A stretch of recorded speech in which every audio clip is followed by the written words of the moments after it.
Welcome into this carrier update presented by Uptake. Donny, going to get into van rejection rates. And I mean, when I see this chart, it's pretty interesting because we haven't seen any real upward uptick, right? It's more of a flattening out. Yeah, and let's say when we look at it here, the blue line right here in the middle, this is where we are right now today.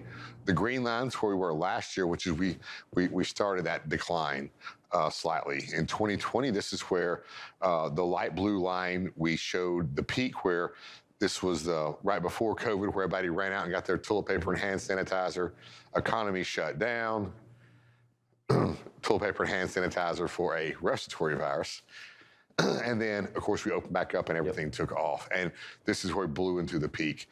And so we haven't had a good in the last 4 years. Every year has just been different for some reason.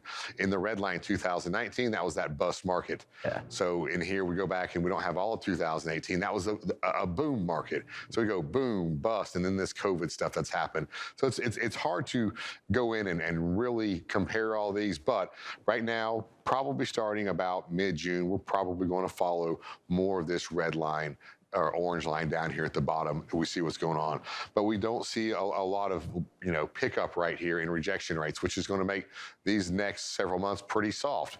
And what's happening now, what's going on right now, is going to kind of influence what's to happen here in this latter part of fourth quarter.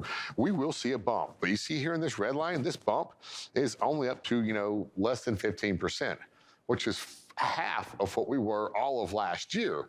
So it's going to be, it's unless something turns around, unless fuel prices drop drastically and put some cash back into our pockets as consumers, it could make this upcoming few months pretty tough. Yeah, I mean, right at 15%, that is the week of Christmas. But look at around Black Friday. I mean, we're talking rejections at the 7.5%. 7. Yeah. I mean, we're down 7-ish%. I mean, right around that. It's throughout December. I mean, that was tough. I think what's interesting, if you drew a straight line up, right, where we're at in the month, this is where you should see an uptick, and it's just not happening. No. So this is a pretty good indication of get away from the spot market. Get back into your contracted rates. We saw where contracted rates were. They're pretty strong.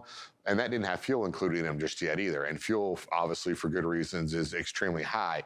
So your fuel surcharge is going to be very high. So right now, if you're running the spot market, you probably need, I can't bring the maps up, and I don't have time, but a lot of the rural markets are a lot more volatile right now than the big markets. So you need to find a way to run out to those rural markets and take advantage of where the volatility is increasing right now, and to get those better rates. Because if you hang in there and just go big market to big market, big market, you'll have the volumes, you'll get the freight, but the rates are going to be fairly low. Awesome. Well, thank you so much for this update, Donny. We'll be sure to check in with you one more time before we close the show. Right now, toss it back over to Kaylee and Michael with our next guest.